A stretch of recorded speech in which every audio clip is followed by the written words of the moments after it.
Good morning, kids. I'm Chris, and I'm bad at Unity. And today we are back in the saddle in Purgatory, which is this world that I'm making, and it's got some buttons in it, and we're in a room, and man, I've got so much to tell you. But first off, I think I've made a big decision. Decision one is a major step that my company that I'm starting apparently is going to be taking. And initially, we were going to be called Titanic Games because, Titanic is right down the street from my house, and, it's pretty and it's waterfalls, and I like waterfalls and, mountains and stuff. And, as is evident by the mountains and water, it's kind of my thing. But I did a bigger thing than mountains and water, and it's this room, and I'm calling it the map room. Now, right now, there's not a whole lot going on in it, but the cool thing about this room is eventually, hopefully throughout my gaming career, this room will have more than just Purgatory on the wall.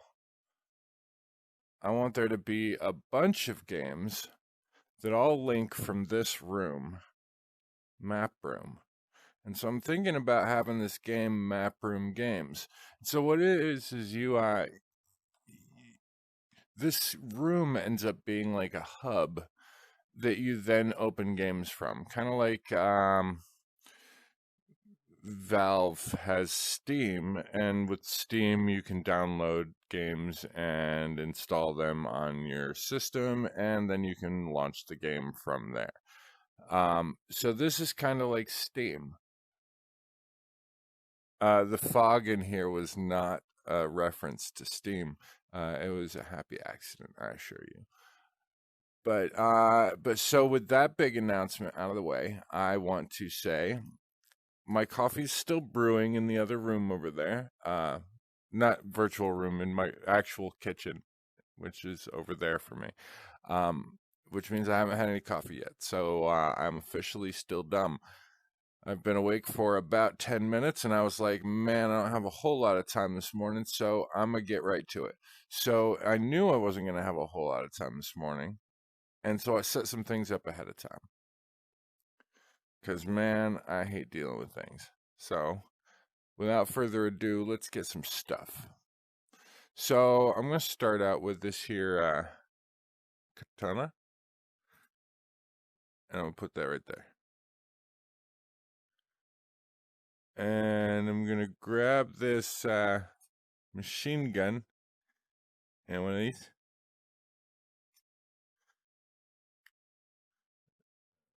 This thing's still a little hard to make it, like, load the weapon. Like, it's rather arbitrary as to where it is you're grabbing to make it happen. Because like, you want to, oh, there. Okay, that worked. So, this guy works, and he goes, and then you just pull that out, and you get another.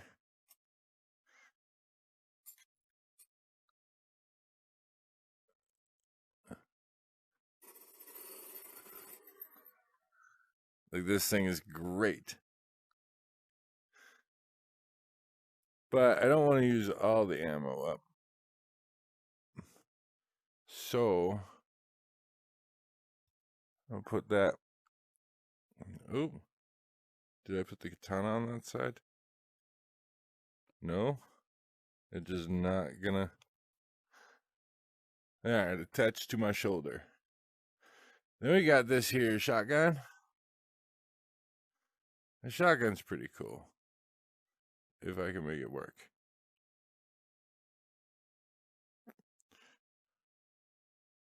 I don't know how that all happened. Oh, look at that. Now, there are some more shells. Oh, they fell on the floor because that's what they do. No, I don't want that. Oh, I am. So you just put it in there. Huh.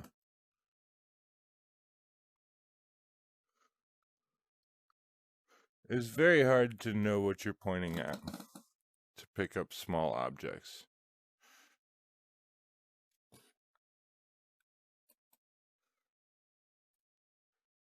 But I got him. So with 3 rounds in the shotgun. Yeah. Alright, I'm going to get rid of one of these jetpacks. I don't like them. See, it still believes that it's here. Oh, you'll notice that these are floating, and that's because the floor's collider is all sorts of messed up. I gotta fix it. And I just, I've been busy. Okay, so, yeah, here we go. We got some things to do today. But, so with the map room, now right now, I don't have a whole lot of buttons on here to tell you what's going on. So, none of these buttons do anything yet, but when they do, I'm gonna have a sandbox mode button. When you press sandbox mode, legit, you can just actually new game. So what we're gonna do right now is gonna be the equivalent of if we press new game.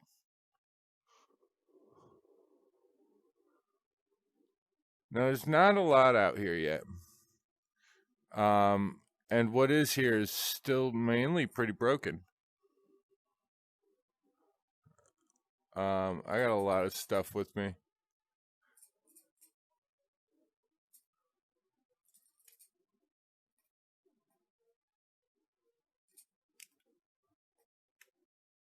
All right.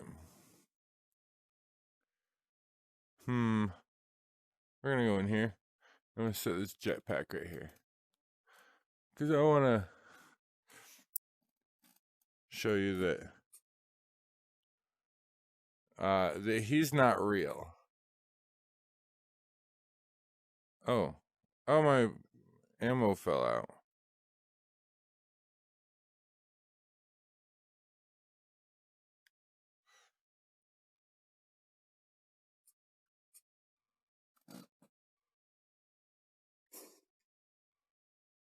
It just hit the wall behind him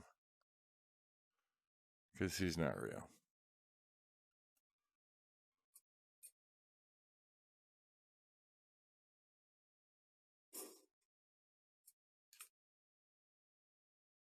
Okay, so that weapon is empty. There's nothing left in it. But so we got a shotgun. That did leave bullet holes, but apparently now they're gone. They used to stay a little longer, and something has changed. So the guns, these came from a company called BNG, or Bearded Ninja Games, and Bearded Ninja Games made this character controller that has these hands and these little rings that have the jetpacks in them. They made the jetpacks. They even made that dude. They have done so much good work, and every once in a while they do some more good work, and because of the nature of software and video games, sometimes you open up your folder and you're like, okay, I'm gonna go get another set of hand jets, and when you open the folder, you're like, wait, there's a shotgun in here now, because it re-uploads or re-downloads the thing a bunch. So and there's constantly updates. So with each update, there's these new weapons and stuff, and so throughout the life cycle of this game, I'll probably still get more stuff from BNG that's just automatically in the game, which is pretty cool. So, I had this thing going. I'm gonna segue a little bit. I had this thing going where these rings out there. Shut up! I'm not talking to you. Those rings out there weren't active. In that, if the race wasn't going on, there was no ring. There were none. The fires weren't there. They didn't exist at all until I pressed this here button that says to load the load the World Circuit Jetpack Race. I did it. I got those words out. Haha. So when I press this button, it turns blue. It's blue. And now all of the associated stuff with the jetpack race is active. Now you can't see it because, you know, you don't have my screen in front of you, but I can see something, and on my screen it says flight checkpoints cleared 0, time display 0. That tells you how long that you've been racing. Race in progress equals no, percent complete equals 0, race complete equals no, restart race on click equals no, and next flight checkpoint index equals 0. So that's all the different stats associated with how you got to run this race. So once I go through this first ring, the timer will start. Now you guys can't see the timer because I'm no good at setting up user interfaces yet. So I don't have the thing on the screen visually to do that. Now I do have something that pops up when I hit the wrong checkpoint. A little thing will pop up, and it's supposed to say wrong checkpoint. Right now, it's just, it looks like a turd in front of you. It's funny. A little turd on your screen, it just sits there like this, like a little warning, like, hey, you're a turd. But on the side over here on your screen, it currently says time goes here, because I have not yet managed to get the time to actually go there. So I've been the problem with putting together a long system like this is you don't know it works until you test the whole system and the end of the race stuff happens. So you have to run the race a lot of times just to make it go through the motions of what happens at the end of a race and to make sure it's right. So I have been writing down my total times. My best times over here. My worst time was 291.0959 seconds. So 291, that's probably that's like 5 minutes.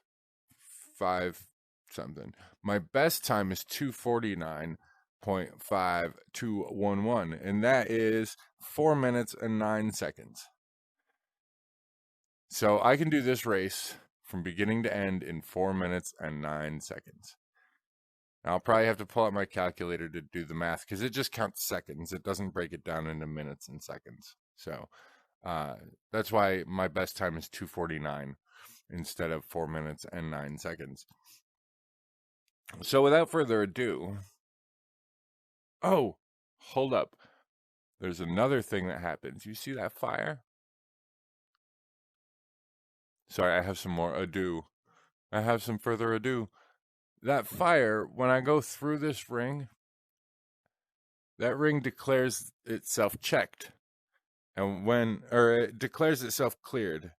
It has a little indicator button that says has cleared. And it shows up on the screen, not on here. You'll never see it in here. It says has cleared. And when has cleared equals true, the fire goes out. Now, I wanted to tell you all that because the timer is going to start as soon as I go through this. And I might not have a whole lot of time to stop and look. Because, you know, I'm a badass and I got to race. Got to go fast. I got to go fast. But anyway, here we go. 3, 2, 1. All right, quick look. Fire's out. Good. Now, if I go through one ring in the wrong order, it will disrupt the entire race.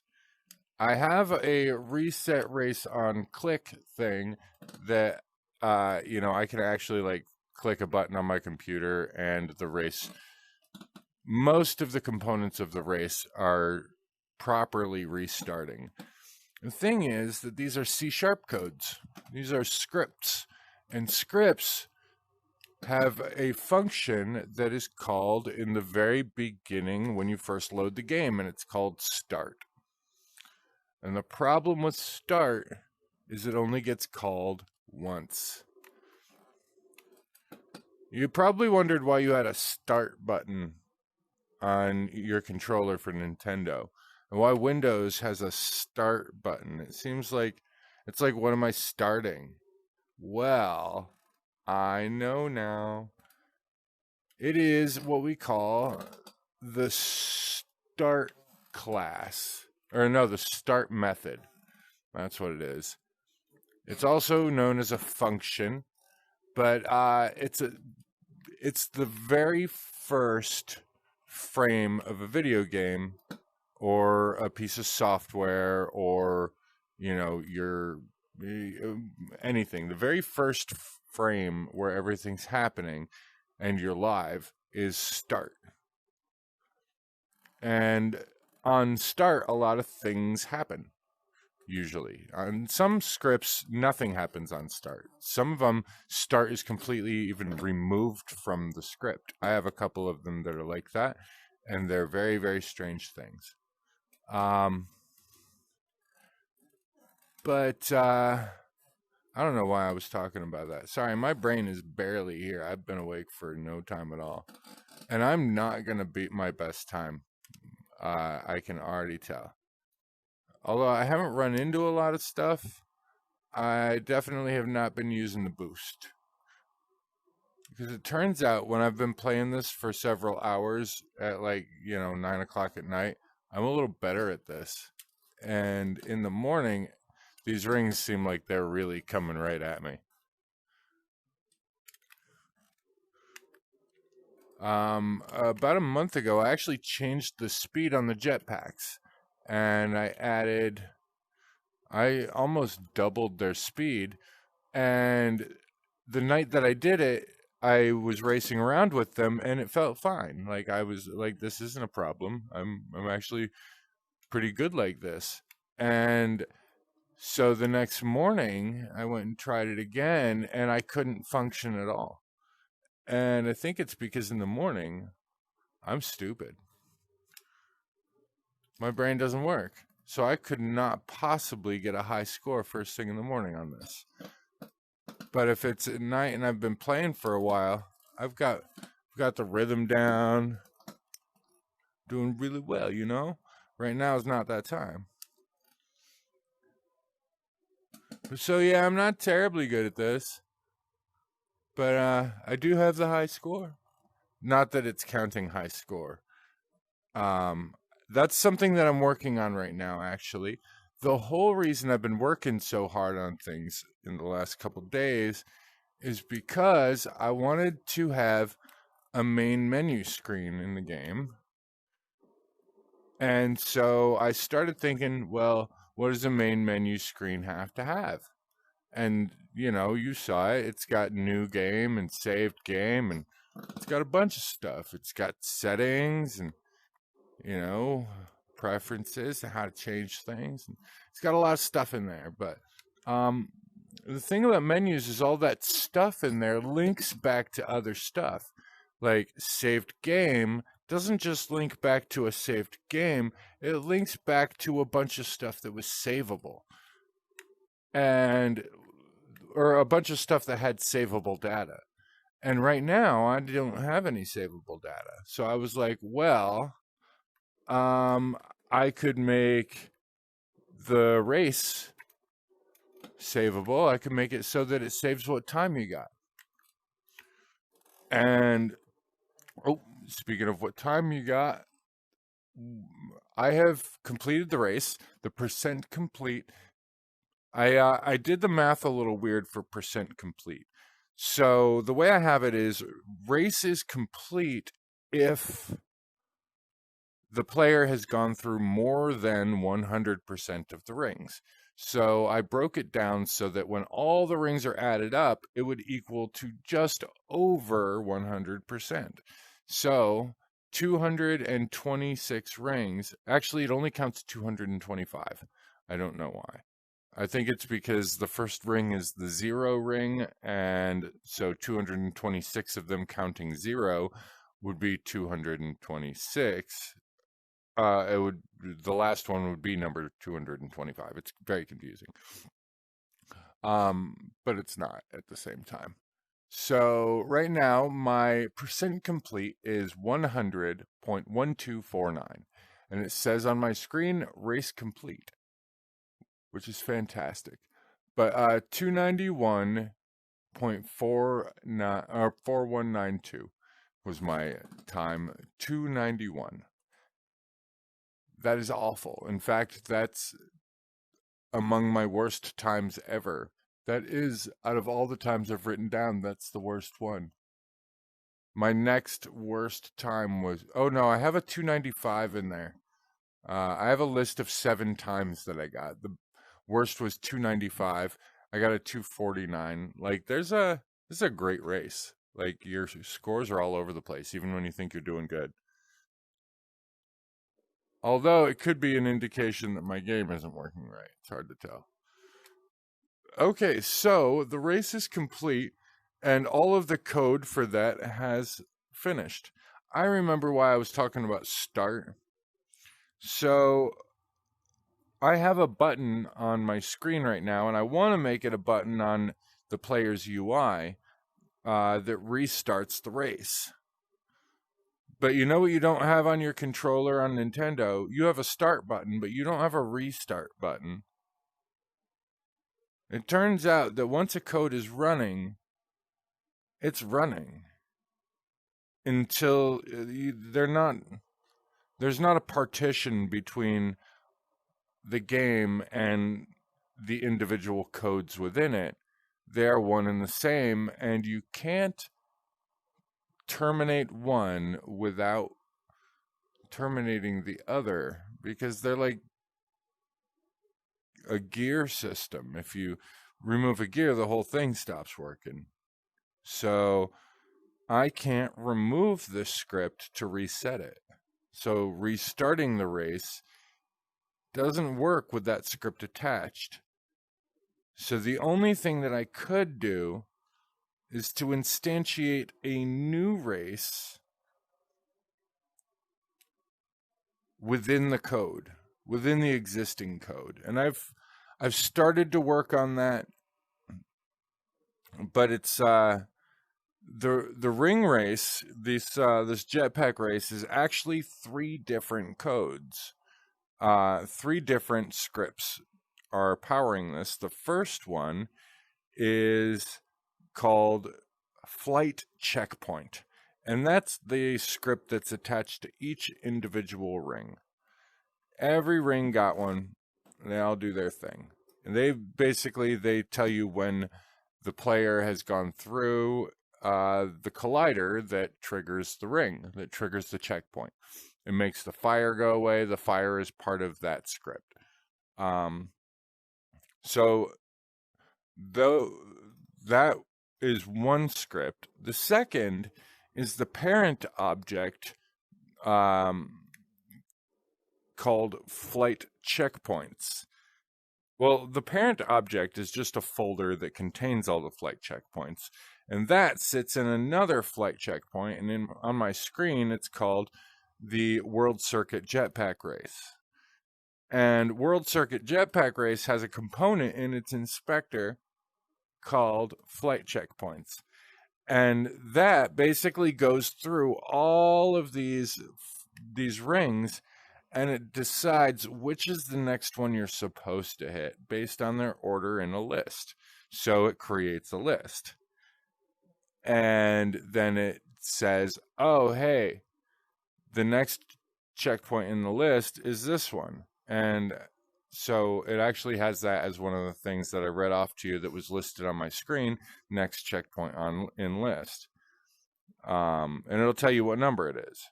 Now, the problem is that I can't see the numbers here, so it doesn't really help me, but it let me know that things were moving along fine. So that's the only reason I had it on the screen.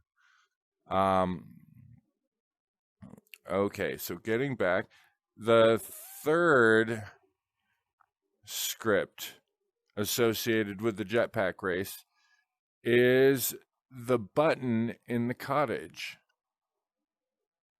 That button is supposed to turn on all of the associated game objects for the race. So That's why I was saying that those rings shouldn't exist until I press the button. Because they really shouldn't have, and I'm not sure why they did. I mean, it's probably just something I turned off last night and didn't realize it. In a first for me, that button has never not been blue when I came back in here. I've never come back and that been white. So let's see what happens. I'm nervous. No fire. And all of my race checkpoint stats on my screen are still there. So, I don't know what that did. And it shouldn't have done anything. Actually, well, I'm not doing it because if I go through that and something bad happens, then I end up with a turd on my screen and it's there for the rest of the game until I quit.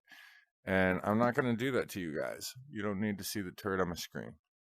So, we've played with the car in other games.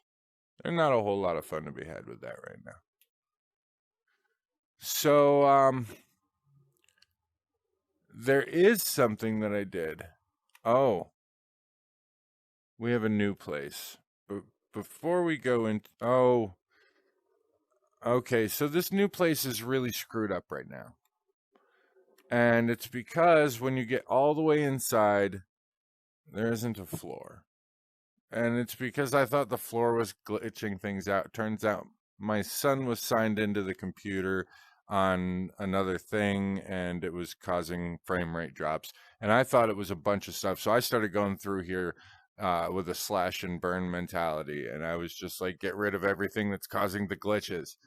And, well, yeah. I thought the floor, because that was something I had recently changed, I thought maybe that was causing the glitches. So I got this spot, and you're like, that's not symmetrical. And I'm like, because it turns. So this guy, he's eventually going to be a guard. Because he just looks at you all funny. Like he wants to hurt you. Oh, I got a hair in my nose again. There. Okay. So I built this spot, and it's just a hole right in the mountain. And it's pretty big. It kind of shows you how big that mountain really is. This is not a big mountain, but you get in here and you're like, wow, this place is monstrous. And it's like, I'm not even past the grass yet. Okay, maybe I was. So right here, we're past the grass. But that just goes to show how big. Oh, and look at these bricks. They're like 3D and shit, man. That's the real deal. I got the bricks right. I've been working really hard on making this stuff work right. And it finally worked right.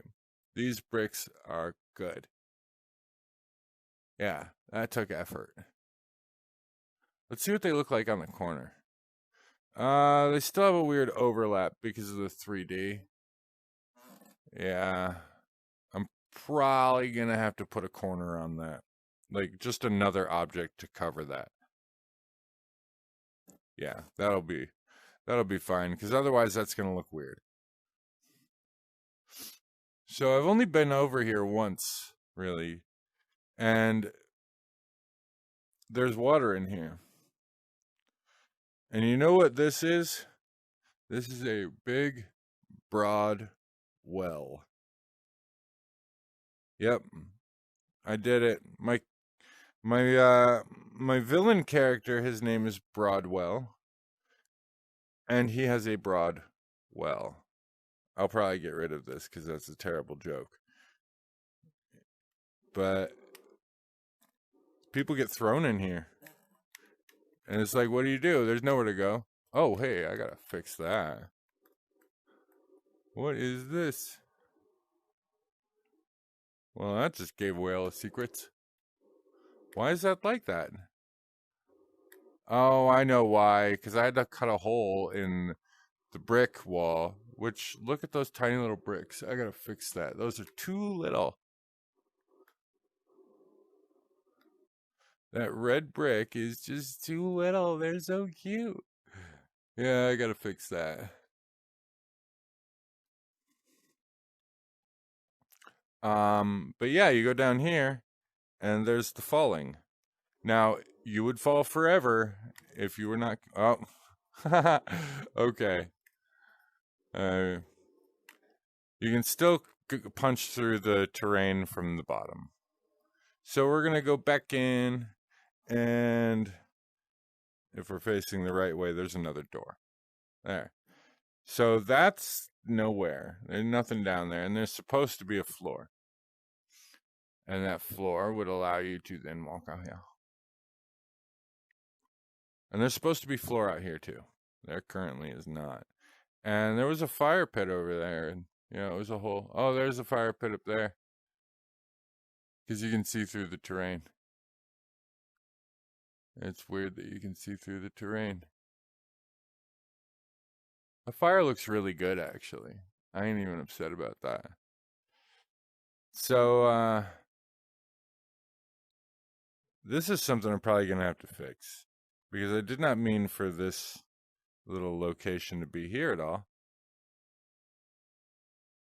But I came out on it last night, for funsies. And I realized that my player character can do all sorts of things. Like, I can walk sideways along this wall. Albeit not very well. And it's definitely the sort of thing that kills you. See, there everything goes. Wow, this fog is so thick that everything just disappears. I'm falling to my death right now. And if I keep going, I end up here, which is fine. Falling to your death is not a problem when you have a map room. But it does mean that I died. Not technically. It's just I've been relocated. However, there's something else I did that's really cool. And I want to go to a cool spot. Because it has nothing to do with cool spots, but I figure if I'm going to die, I'm going to do it somewhere nice. We'll come die up here. How's the view? Yeah, I could die here. Okay, friends, loved ones, it's been swell. But now it's my time to die. And as soon as I click on all the right stuff, I'll be able to make that happen. But man, it takes a long time to click on the right thing. Because you have to pull it out of the hierarchy. Okay, so I have on my screen, and you can't see it, but it's in my headset. It's called the ouch button. And I built it into my player character. Because I needed a way to die. Because I was talking about main menus. Whoa. That should not be there. Is gone now. That was weird. Real weird. I have no idea what that just was. But okay. So, spooky, weird software gore aside, I was saying that I wanted to have some stuff to save in a saved game. Well, one of the things that I could save is my player health. Well, having player health implies that the player can die. And so I had to make that happen. And so I didn't have anything in my game that could kill me. Except, like the ground, but I didn't want to do that yet. I smashed into way too much stuff to be having it kill me. But so I decided that I would just create an ouch button as part of my player character. And I can actually use the ouch button as a thing that objects can press digitally. Like their script can trigger the ouch button and cause me 10 points of damage. That's awesome, right? So check this out. I'm going to hit the ouch button.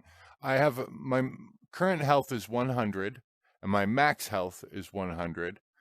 My ouch button, I would have to hit it 10 times to die. So 1, 2, 3, I have 70% health.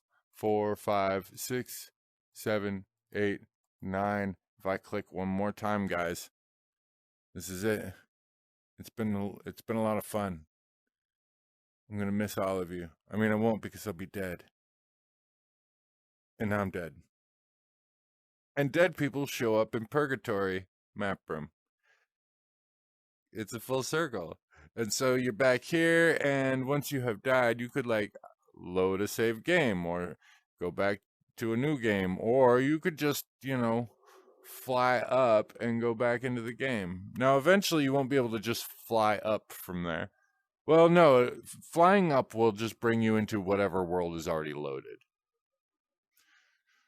I like the idea of flying up. However, not every game is going to be a flying game, so I'm going to have to find a way to deal with that. I'll probably have a teleport system that allows for fast travel on a map. Speaking of maps, so I recently fixed something that had been bugging me for a long time. Like from the very beginning, I was like, really? That's a thing? And it was a thing. And the thing that was a thing was the fact that you could only see so far before it clipped out. Like they just cut it. They didn't even try. And so I had some fun with the settings the other day. And if you're afraid of heights, this is not going to be for you. But for the first time ever, I can see the entire map. If I go up really high, I can see the entirety of the developed world all at once.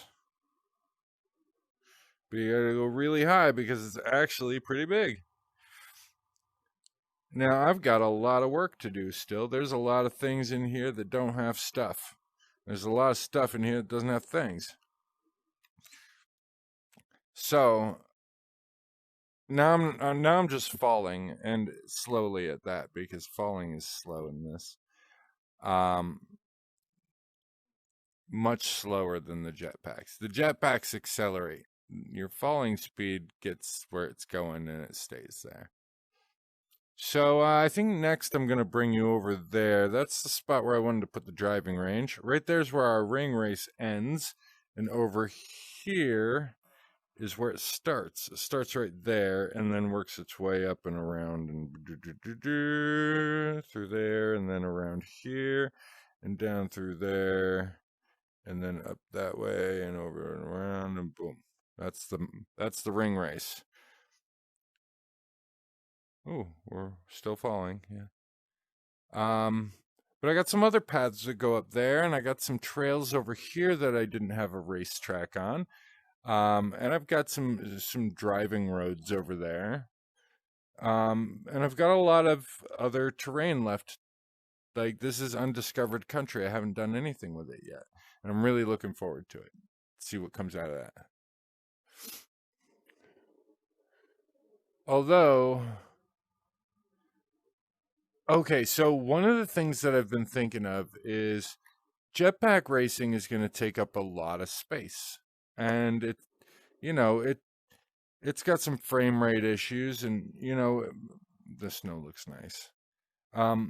But I might not want to have too much more in this world than the jetpack racing, and that led me to a problem that I immediately had a solution for. What if Purgatory was a modular game? Like, Purgatory is just the map. It's just this space. And, the trees and the buildings and the paths. Not the rings. It's not the flight checkpoints. It's not the activities The world itself is just the terrain and a few of the objects that are in it. Now, I could have that as a prefab. I could save that as one object, and then I could instantiate it in multiple different versions of this world. Kind of like a multiverse. So, when you come into Purgatory, you would then choose what activity. Well, when you get into your map room, you would open up Purgatory and it would have a list of activities, and each activity would open up the world with a different set of stuff in it.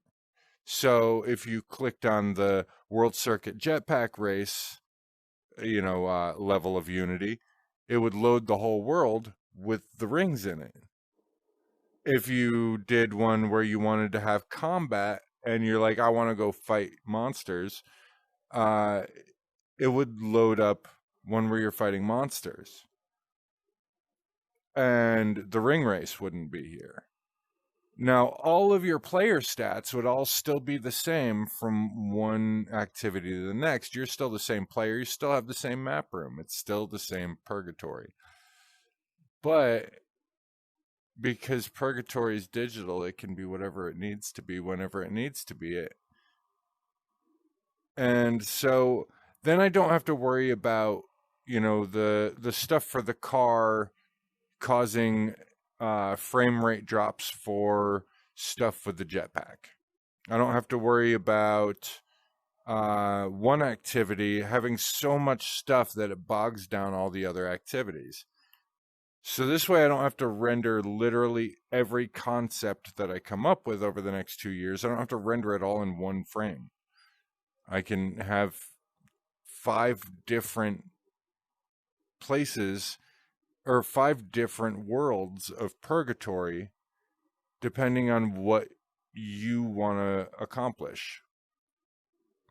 But then there would always be the Purgatory sandbox, the Purgatory multiplayer. And that's where you come in here in this world that you're used to playing with, just yourself doing like a ring race. A ring race would be a single player game where you could have a 2-player version of it. So you could make that multiplayer, but it's not the big open world sandbox.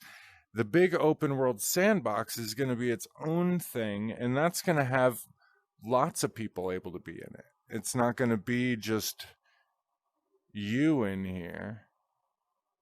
I think that's how I want to do it. The idea has been jumping out at me over the last couple of weeks, and it's not fully formed yet. But I have some ideas of what I want to accomplish there. So we've done our ring race. We got our bad score. We checked out the new guns. We explained the map room. We explained the 3 scripts associated with the jetpack race and why the 3 of them are necessary. Because they all handle different objects doing different things, and they all have to interact with each other really nicely. And for the most part they do, but they don't reset well. I'm going to be working on my heads-up display a lot over the next week. Probably for the next month, I'm going to be just making a heads-up display that, has your health bar on it, your stamina, airspeed, I don't know, how much weight you're carrying, stuff like that will be visible. So you know what's going on, your player level, your XP. When you get XP, it'll, have a little thing that, ching, 25 XP. And XP will, that's experience points in the event that you don't know what I'm talking about, because most people do. So you get experience points, and they level your character up, so your character becomes stronger, faster, more capable. So I have to figure out still what attributes of the character I want to be levelable. Health and stamina are, of course, but do I want to increase agility? Do I want to increase the ground speed? Like, should I increase how much or how fast you can sprint, or should I put a timer on your sprint that says you can only do it for 5 seconds, and then if you're a level 20, you can do it for like 10 seconds. You know, when you get to be a level 100, you can just sprint forever. Like, I think a level 100 will have the sort of mobility I have right now. So I guess I've been making my character with the best possible scenario.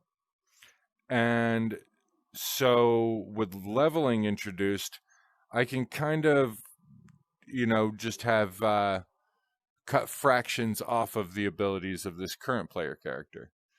Now, I'm still experiencing some frame rate drops, and I'm not sure what's causing that right now. I think it has to do with that fire pit. I really, truly believe that it has to do with that, because that has a light in it, and it keeps flicking on and off. And the lighting in this world is still a little screwball. Like, I'm using all the proper stuff, and I've dotted my I's and crossed all my T's, and that light should not be flickering. Oh, I have one over here too. I didn't realize I had one here. And if I have one here, that means I have two here. Yeah. I really like the fire, but I believe that it causes some glitchiness in the game. The water I got working a lot better last week. I'm much happier with the water than I was the week before that. It's very pretty. Oh, so the driving range. The driving range is a spot over here. I have not yet acquired the materials for a driving range, so I don't have golf clubs or anything yet. And it's not because I don't have money. It's because I honestly don't have a chance to work on golf right now until I finish the jetpack race, which is almost completely locked up. Like, it's close enough that I feel like I could probably walk away from it without too much trouble. Oh yeah, I have a path that walks right over to the ring race, because this World Circuit Jetpack Race, it's actually the path that walks around the world. So it's a footpath. When you're in a non-racing version of Purgatory, like when you go into the room that doesn't have the race set up, these rings won't be here. And this is just a path that you walk around on to complete your quests. So one of the quests will be the jetpack race. And so I think that's really how this is going to work. Is you'll be on your main career mode or campaign mode, and then you'll have a challenge. And when you do a challenge like the races, it will blink you out of the regular multiplayer reality and bring you into here, so that you can have a lower frame rate or a higher frame rate experience that'll allow you to actually get in and use those 3D graphics and, use all these physics and fly around and have it feel like it's supposed to be that way.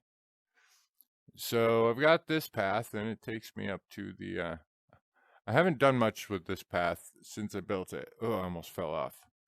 You got to be careful, because falling off the path is a thing. And I mean, you don't get hurt from falling yet, but you have to walk all the way around, and that's annoying. In fact, I might not make fall damage a thing, because like I said, it's Purgatory. You're dead already. That's why you don't really die. You just show up in the map room with a full health bar. So that's actually what happens when you die in this game. You just teleport. It teleports your player back to the map room, and it gives you a full health bar. And you think you died, but you didn't, because you can't die. It's Purgatory. Nobody dies in Purgatory. Oh, that's pretty. The water moves a little fast, though. Some of this water moves the right speed, some of it does not. I'm going to slow it down. Yeah, it does just look like it's moving too fast in general. Okay. But man, that's pretty. I should have died up here. So on this trip right now, we're going to go up into the mountains. I mean, we're already up in the mountains, but we're going to continue. We're going to end up on that path that's over there, or another extension of that path. Because it got a bit broken. I was fixing the edge of the world problem, and in doing so, I needed to lower some terrain so that it would touch the water. And when I did that, I could not help but affect some things that were already on that terrain. One of the things that was already on that terrain was a path. It was not this path, but this path does get close to it. But it's so bad, in fact, that I couldn't link the paths together until I come back and fix it. Because, man, I was not anticipating what happened to this path. We're almost there. Oh, I can see it now. So we are at the end of the path, and now we're going to go look at the path from the terrain that I adjusted. I just adjusted, I made some terrain over there lower, and it did this. It messed up everything. Although, to be fair, the water from the pond when this happened was way up there. So, I moved the water back down.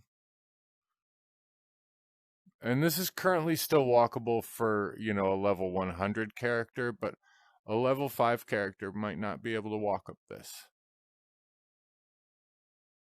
Oh yeah, that's totally a thing. Your low-level characters are only going to be able to work on the flats. Your ability to climb steep stuff doesn't happen until you're good at the game. You got to earn it. And don't worry, I'll do it for myself too. I'll start as a level 1 and work my way up. Because I'm not going to make this game and then not play it right. I can't wait. Although I can't imagine getting to a point ever where enough of this game is done that I can just sit back, relax, and play a video game. So, my life is making games now. I don't know that I'm ever going to have time to sit back and play them anymore. I mean, yeah, I'll play them to learn some things and figure out what's going on, and I'll play them to test them and be like, oh, this isn't broken, or this is broken. But yeah, I'm really excited for all the stuff that was accomplished this week. It doesn't seem like a lot, but honestly, having the character able to die took so many preliminary steps. I had to invent map room. I had to come up with a place that death occurs, or a place, an origin point that actually works. I had to figure out how to transport the player there. I had to figure out how to make health. I had to figure out how to make damage. I had to figure out how to make that damage affect your health, and then have the lack of health trigger a death sequence that involved the teleportation into a place that I had to invent. Like, guys, it was like 9,000 things. And I did it. And it was all because I wanted to save a game. And I still can't save a game. But that UI that's sitting in the map room that has save game on it and load saved game, that's gonna work. In fact, every time I turn this game on, it's loading a saved game. And every time I turn it off, it saves game progress. However, there is no progress to save. There are no variables that I have told it to look for and to store. it's storing an empty save file right now. And, that was a whole bunch of work also. In fact, it gives me an error because I guess it's trying to save something and there's nothing to save, and so it sends me an error every time. In fact, I could probably tell you what that error says right now, because I bet you there's an error on my screen. I just got to find my mouse. See, the only problem with having a headset on is you're pretty blind. You can't see where your mouse is on the screen. You only have a little keyhole to look through to see where your mouse is. There it is. Okay, so error messages. No reference exception. Object reference does not set to an instance of an object. Save game dot start. So save game doesn't work. Oh no! Fine. I had it back up. I didn't want to use it though. The other one should be down here. Oh, it is. Ha.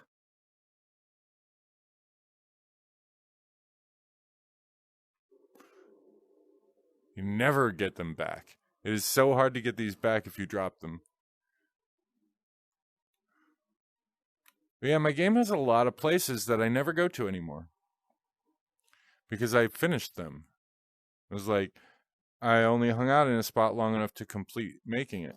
Hold on, there is a hair in my face mask, and it is bugging the hell out of me.